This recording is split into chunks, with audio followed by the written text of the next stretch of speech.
Bonjour et bienvenue dans cette matinale. Donc les Contes Givrés, 17e édition. Est-ce que c'est compliqué de mettre en place un tel festival d'année en année? C'est à la fois compliqué et puis c'est un jeu, c'est intéressant. Voilà.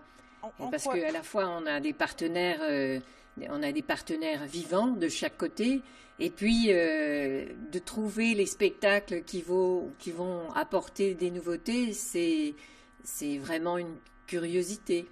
On va parler des spectacles dans un moment. Juste une question, à l'heure du numérique, de l'animation et des tablettes, qui aime qu'on lui raconte encore des histoires?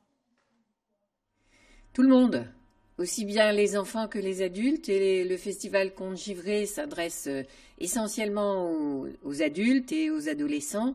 Et en fait, effectivement, c'est assez curieux, ça m'étonne toujours, mais ça intéresse tout le monde. Les jeunes, justement, vous le disiez, ils s'intéressent à ce genre littéraire parce que ce n'est plus forcément de leur génération. Oui, ils s'y intéressent, mais ils ne le savent pas toujours. Alors, hier, par exemple, au spectacle, il y avait toute une classe de collège que j'avais rencontrée dans l'après-midi et puis que j'avais rencontrée lundi aussi. Et en fait, de leur raconter des histoires, ça leur donne envie de venir.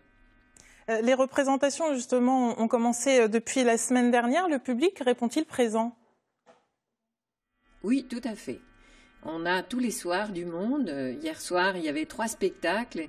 Et le spectacle qui avait lieu à la Clette, il y avait 100 personnes dans la bibliothèque.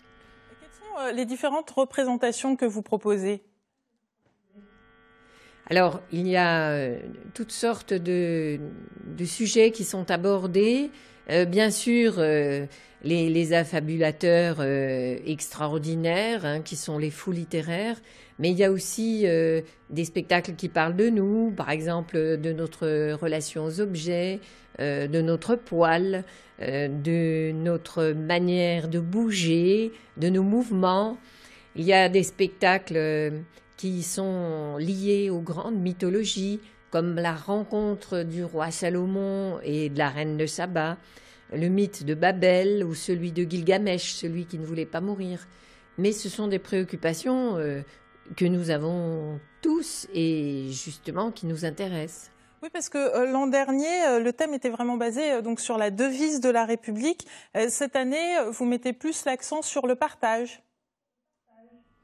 Sur le partage et puis sur le phénix, parce que en fait le phénix qui à la fois brûle et renaît de ses cendres, et l'idée ce serait que nous tous on est en train de quelque part de nous consumer de quelque chose et qu'on est capable de renaître avec toute l'énergie qu'on va retrouver dans ces histoires. Si je comprends bien, on dit conte givré. On peut dire que c'est en lien avec la saison, mais que ça peut être aussi un côté décalé. Oui, tout à fait. D'autant que la saison est de moins en moins givrée et que finalement on fait conte givré sous le soleil.